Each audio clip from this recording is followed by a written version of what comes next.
INA Podcast.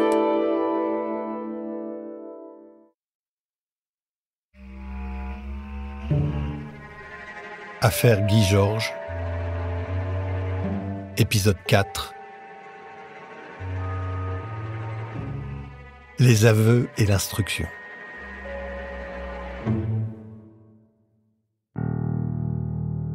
Dès son arrestation, Guy Georges est mis en examen pour les meurtres d'Agnès Nieschkamp, Hélène Frinkin, Estelle Magde et pour l'agression d'Elisabeth Ortega. Il s'agit maintenant d'obtenir ses aveux pour les autres meurtres. Celui de Pascal Escarfaille, en janvier 91, celui de Magali Sirotti, en septembre 97, ainsi que les deux meurtres dits des parkings, celui de Cathy Rocher, en janvier 94, et celui d'Elsa Benadi, en novembre 94. Guy Georges va donc être interrogé au 36 quai des Orfèvres, dossier criminel par dossier criminel, groupe d'enquêteurs par groupe d'enquêteurs. Et la nuit de son arrestation, au cours de la garde à vue, les policiers obtiennent des premiers résultats. France Inter, journal de 19h, Christophe Ondelat. Dès hier, les policiers étaient formels. Guy Georges, l'homme arrêté le matin même à la sortie d'une bouche de métro à Paris, place Blanche, était bien le meurtrier de 3 femmes et l'agresseur d'un 4e. Ils en étaient sûrs grâce à la génétique. C'est peut-être pour ça que lors des premiers interrogatoires, ils se sont polarisés sur les autres crimes du tueur en série, et notamment le viol et l'assassinat de Pascal en 91 et celui de Magali en septembre 97. Et là, surprise, Guy Georges a avoué, c'est de là, Franck Herriot, c'est bien lui. Oui, c'est en tout cas ce qu'il a dit une première fois aux policiers. Et puis au juge de Paris, c'est Bernard, chargé de ces deux dossiers qui pourraient être regroupés avec ceux déjà confiés au juge Thiel. Et puis Guy Georges a reconnu aujourd'hui également, finalement, avoir tué et violé les 3 jeunes filles et avoir participé à la tentative contre une 4e. Vous l'avez dit, les policiers lui avaient formellement attribué ces 3 meurtres et cette tentative grâce aux empreintes génétiques. Et puis de toute façon, les policiers ont toujours eu de fortes présomptions à leurs yeux. Les 6 meurtres ont toujours été l'œuvre du même tueur, avec ce même rituel macabre, avec ce même type de couteau, ce même coup de poinçon à la carotide,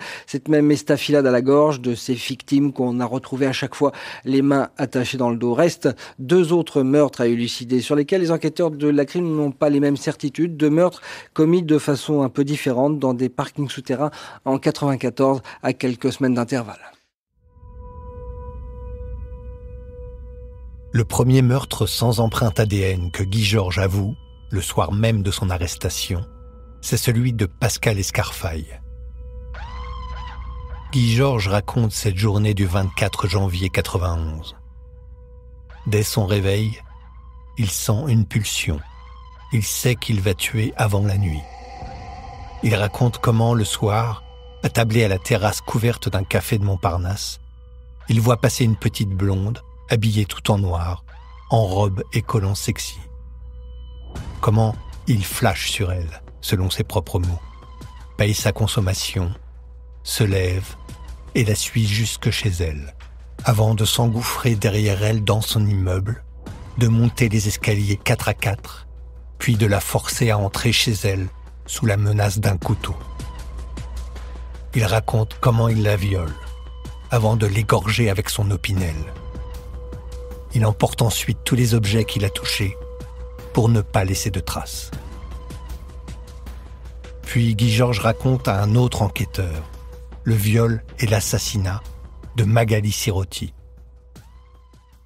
Martine Monteil se remémore cette nuit de garde à vue. Effectivement, nous, donc, on passe groupe par groupe. Et puis, vous savez, là, le problème, c'est pas parce que je suis le chef de service que poussez-vous, moi, je laisse faire aussi des enquêteurs qui travaillent depuis des années derrière ce type, tout à fait légitime qu'ils essayent quand même de voir ce qu'il a dans le ventre, quoi. Donc, il passe de groupe en groupe en fonction des affaires et la plupart du temps, il nie, en fait. Alors là, dans ces cas-là, si vous voulez, on essaye de trouver le flic avec lequel ça va passer, comme on dit, quoi, où le courant va passer. Donc, ce courant finit par passer avec l'un d'entre eux. Puis après, une fois que le déclic que s'est enclenché, que les aveux viennent finalement, parce qu'il est confronté à tellement de choses qui l'impliquent. Comment c'est ridicule, c'est totalement ridicule de nier. Hein. D'abord parce qu'il y a des preuves, enfin, en veux-tu, en voilà, finalement, hein, dans cette affaire. Une fois qu'il est arrêté, il y a des preuves terribles. Donc il y a ça, et il y vient. Alors il y vient sur une. On va rencontrer à nouveau des difficultés sur ceux des parkings, parce qu'il n'est pas si idiot que ça. C'est-à-dire qu'en fait, les assassinats en appartement. Bon, il comprend bien qu'à chaque fois, il y a eu du sperme, des mégots, de la sueur, du sang. Enfin, donc finalement, il est piégé sur tous les trucs. Il sent bien que les parkings, finalement, ça peut être mis de côté. Vous voyez, comme si du fait qu'il y en ait 2 de moins, ça changeait quelque chose. Mais enfin, bon, bref, il ne dit rien.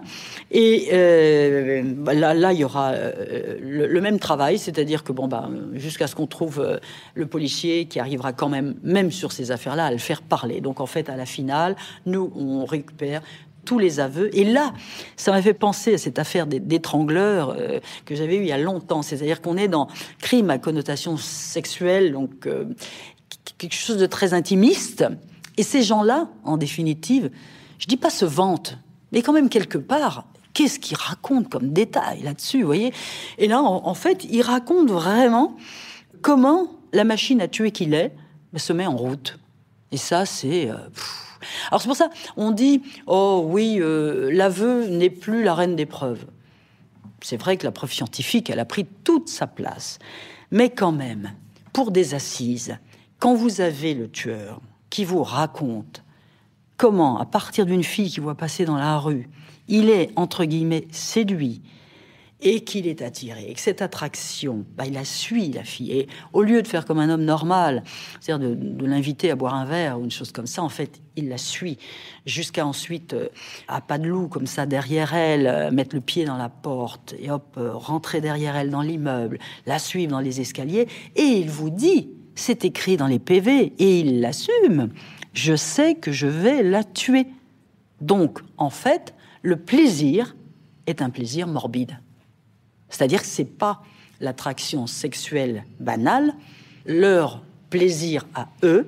L'autre, l'étrangleur, sa jouissance, c'était de serrer la gorge de la fille, de l'étrangler.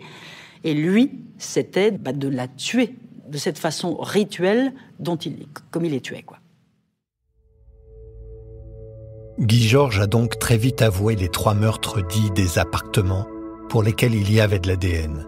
Et les 2 meurtres des appartements sans ADN, ceux de Pascal Escarfaille et de Magali Sirotti. Mais Guy Georges va mettre plusieurs semaines à reconnaître qu'il a agressé Elisabeth Ortega, celle qui a réussi à lui échapper en juin 1995. Et il va également résister pendant plusieurs mois avant d'avouer les 2 crimes dits des parkings, commis la même année, ceux de Cathy Rocher et d'Elsa Benadi en 1994. Ce n'est qu'en novembre, 7 mois après son arrestation, et alors que le juge Thiel le renvoie devant les enquêteurs de la crime, qu'il passe à table. Le journal de 13h du 20 novembre de France Inter consacre une brève à cette information. Et surtout, revient sur les failles de l'enquête. La plus grande, évidemment, c'est que Guy Georges était déjà passé entre les mains d'un groupe de la PJ en 1995 pour être entendu sur l'affaire des parkings. Il avait alors été extrait de prison où il purgeait une peine de 30 mois pour agression sous la menace d'un couteau. Mais son ADN n'avait pas été confronté à celui de SK1, le tueur recherché pour les crimes des appartements. Une enquête suivie par un groupe distinct de la crime.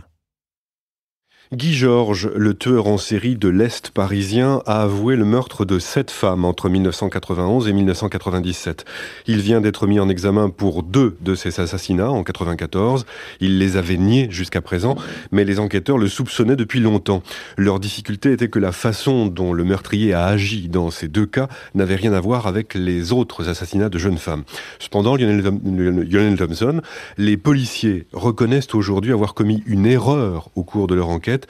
Guy Georges a été arrêté, puis relâché en 96, et en liberté, il a recommencé à tuer. Et un enquêteur cité par le journal Libération aujourd'hui confie même que cette enquête, je cite, est un échec et qu'il y a eu 2 victimes de trop, les 2 dernières victimes de Guy Georges, assassinées en 97. Alors si on comprend le dépit des policiers, il est pourtant bien difficile aujourd'hui de les accabler. Ils ont effectivement eu, sans le savoir, le tueur entre les mains dès 96. À l'époque, ils avaient décidé d'interroger tous les délinquants sexuels emprisonnés et Guy Georges en faisait partie. Il purgeait une peine de 30 mois pour l'agression d'une jeune fille. Mais le test ADN pratiqué alors n'avait pas permis de l'identifier. Le portrait robot établi d'après le témoignage d'une de ses victimes rescapées n'était pas suffisamment ressemblant et cette dernière, par ailleurs, n'avait pas reconnu Guy Georges quand on lui avait présenté sa photo. Il avait donc été relâché. À cela, il faut ajouter que le rapprochement entre tous les assassinats commis par Guy Georges n'avait pas encore été fait. Plusieurs équipes travaillaient séparément sans avoir accès à l'ensemble du dossier judiciaire du tueur. Et surtout, il n'existait pas encore de fichier ADN centralisé des délinquants sexuels. Ce fameux fichier dont l'Assemblée a voté depuis la création et qui aurait sans doute permis de confondre Guy Georges bien plus tôt.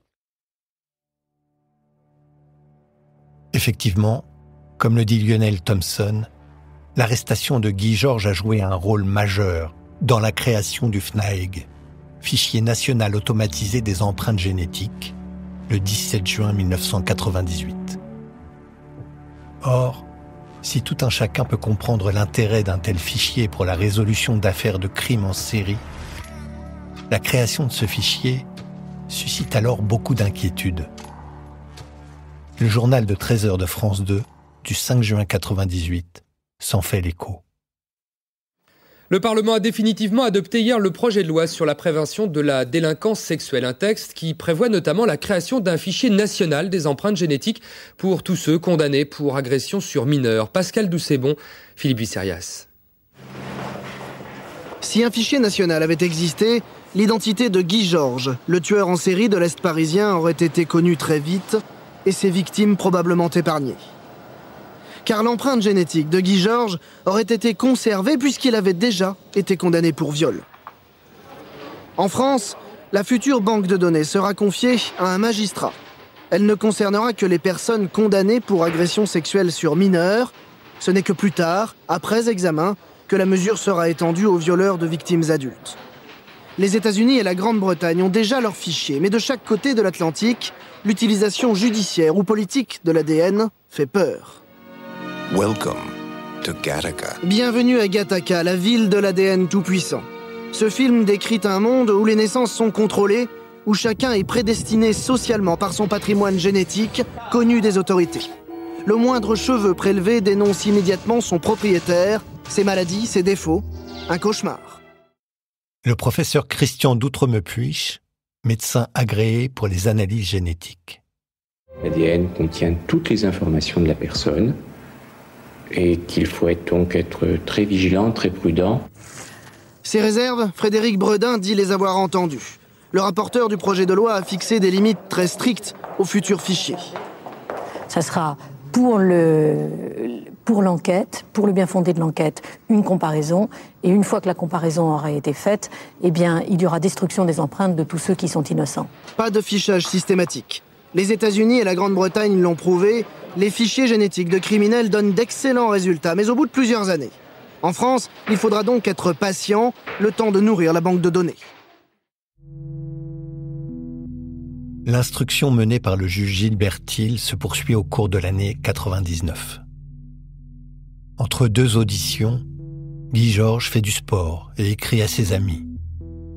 Dans ses lettres, il se plaint de la vie en prison, clame son amour de la nature, sa haine de la société en général et des médias en particulier, qui donnent une mauvaise image de lui. Il entame aussi une relation amoureuse avec une jeune femme paumée qui a cru reconnaître en lui un ancien amant. Toutes ces lettres sont évidemment lues par l'administration pénitentiaire, par le juge Thiel et par des experts psychiatres. C'est à 3 d'entre eux, les docteurs Michel Beck, Daniel Zaguri et Henri Grinspan, et à une psychologue, que le juge confie une mission d'expertise psychiatrique afin de déterminer si Guy Georges est responsable de ses actes. Les experts sont décontenancés par la personnalité clivée de Guy Georges, qui se présente à eux sous un jour plutôt affable, sympathique. Et d'ailleurs, hors de prison, Guy Georges a pas mal d'amis, des marginaux comme lui, qu'il croise dans les squats où il séjourne, et qui le connaissent sous le nom de Joe, un type gentil, serviable, bon camarade. Ses amis sont tombés de haut quand ils ont découvert ce dont Guy Georges était accusé, et le portrait terrible fait de lui dans les médias. D'ailleurs, cette autre partie de lui-même, celle qui tue et qui zappe le crime une fois celui-ci accompli, selon ses propres mots, Guy Georges lui-même n'arrive pas à l'expliquer au psychiatre. En février 1999, après près d'une quinzaine d'entretiens en tête-à-tête, les psychiatres remettent leurs conclusions au juge Thiel.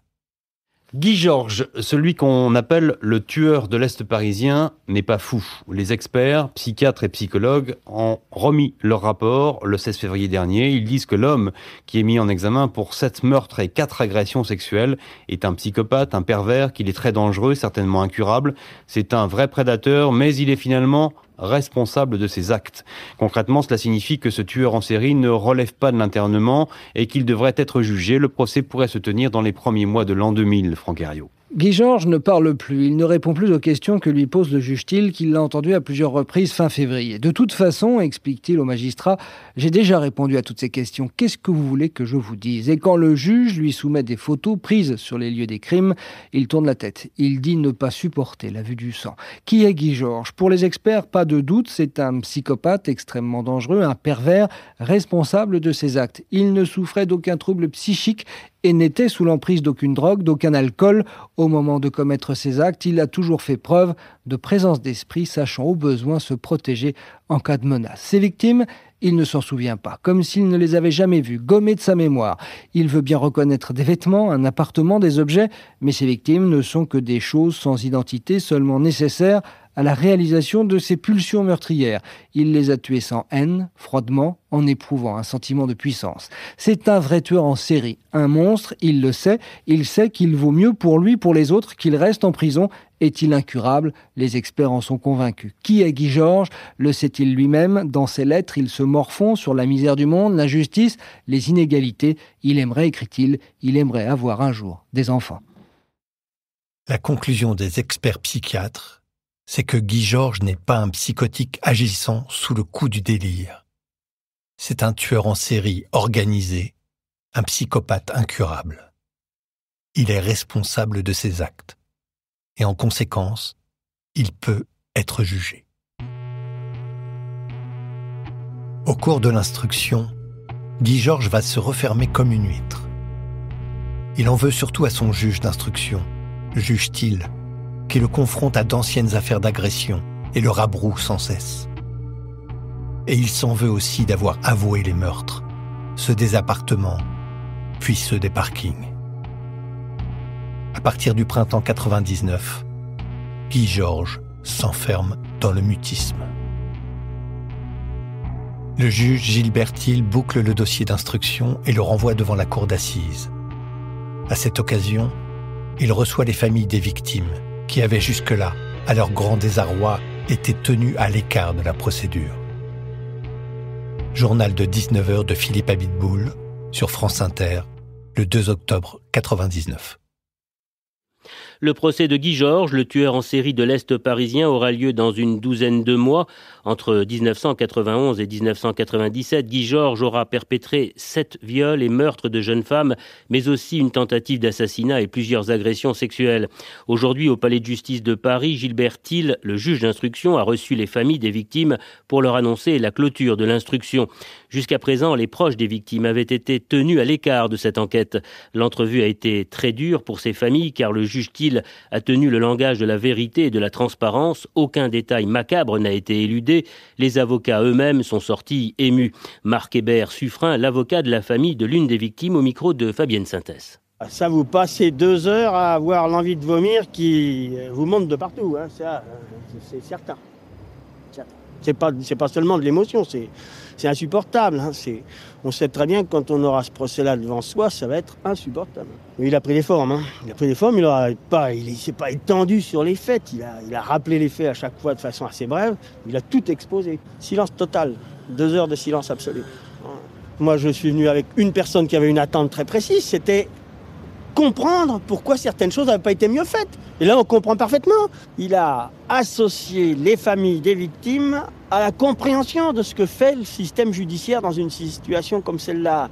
Il a expliqué les difficultés de son enquête, les éléments qu'il a pu recueillir pour avoir des preuves, et au bout du compte, les preuves qu'il a obtenues essentiellement par le système du fichier génétique, avec tout ce que ça laisse comme question ouverte pour le futur. Comment est-ce qu'on identifie à travers la génétique ?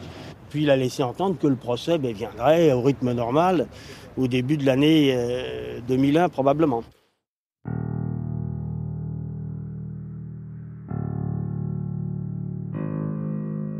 Le procès de Guy Georges est fixé au mois de mars 2001, 3 ans pile après son arrestation. Dans l'année qui précède l'ouverture du procès, Guy Georges prépare sa défense. Désormais, il entend bien nier tous les faits qui lui sont reprochés. Il prend de nouveaux avocats, plus en phase avec cette nouvelle stratégie, qui épluche le dossier et en révèle les failles. La date du procès approche. 2 mois avant l'ouverture, nouveau changement d'avocat. C'est finalement Maître Alex Ursulé, ancien collaborateur de Jacques Vergès, qui s'apprête à défendre Guy Georges pendant le procès d'assises. Alex Ursulé est persuadé de l'innocence de Guy Georges. Il entend fonder sa défense sur la négation des aveux, qui auraient été extorqués de force, et sur la contestation des expertises ADN. Il compte demander l'acquittement. Pour l'aider dans cette tâche qui s'annonce pour le moins difficile, il convainc son ex-épouse, l'avocate Frédérique Ponce, de venir le seconder à l'audience. C'est ce procès extrêmement tendu, riche en rebondissements et en volte-face, que nous vous raconterons dans les prochains épisodes. Merci d'avoir écouté cet épisode.